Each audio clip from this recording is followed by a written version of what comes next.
Jagathgiri Gutta PS limits के एलम्मा बंडे इलाके में दिन दहाड़े कत्ल की वारदात।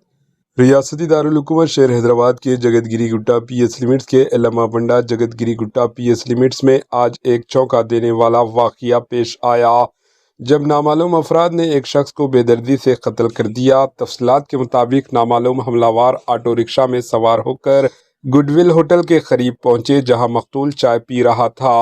अचानक हमलावरों ने इस पर अंधाधुंध हमला कर दिया। इस हमले में वो शख्स मौके पर ही दम तोड़ गया। मुकामी अफराद और दुकानदार में खौफ व हिरास का माहौल पैदा हो गया। पुलिस ने फौरी मौके पर पहुंचकर लाश को पोस्टमार्टम के लिए अस्पताल रवाना कर दिया।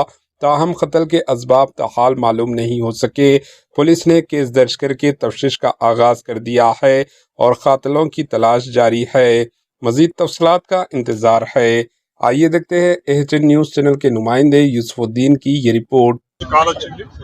అదేవిధంగా డైల్ 100 నుంచి కూడా మాకు పబ్లిక్ కూడా కాల్ చేసినారు. ఆ కాల్ సారాంశం ఏంటంటే, ఒక నలుగురు వ్యక్తులు ఇక్కడ ఈ గుడ్విల్ హోటల్ యల్లమ్మబండ ఏరియాలో ఉంది, జగతగిరిగుట్ట పోలీస్ స్టేషన్ లిమిట్స్.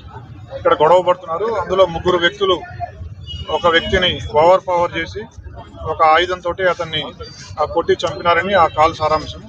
దాంతో ఇమీడియట్ గా మా ఇన్స్పెక్టర్, మా ఏసీపీ, నేను వచ్చి చూడగా ఇక్కడ ఒక 35 సంవత్సరాల వ్యక్తి, ఇతని పేరు నేను తర్వాత ఎంక్వైరీ చేసి మాకు తెలిసింది ఎండి మహబూబ్.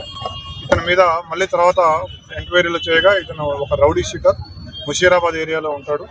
ఇతని మీద ఆల్రెడీ ఒక 13 కేసులు ఉన్నాయి అని కూడా తెలిసింది. అందులో ఎక్కువగా దొంగతనం కేసులు, పటాన్ చెరువులో ఒక మర్డర్ కేసు ఉంది. తర్వాత 435, 436 సెక్షన్స్ కింద ఒక కేసు కూడా ముషీరాబాద్లో ఉంది.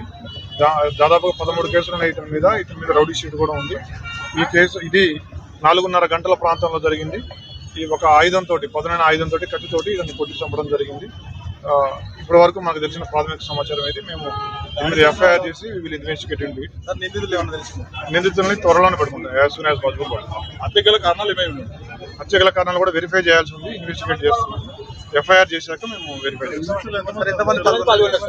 మాకు తెలిసిన ప్రాథమిక సమాచారం మేరకు ముగ్గురు పాల్గొన్నట్టుగా తెలిసింది. చూసిన వాళ్ళు చెప్పి ప్రత్యక్ష సాక్షుల కారణాలు ఇంకా వెరిఫై చేయాల్సి ఉంది, చేస్తాం. Thank you.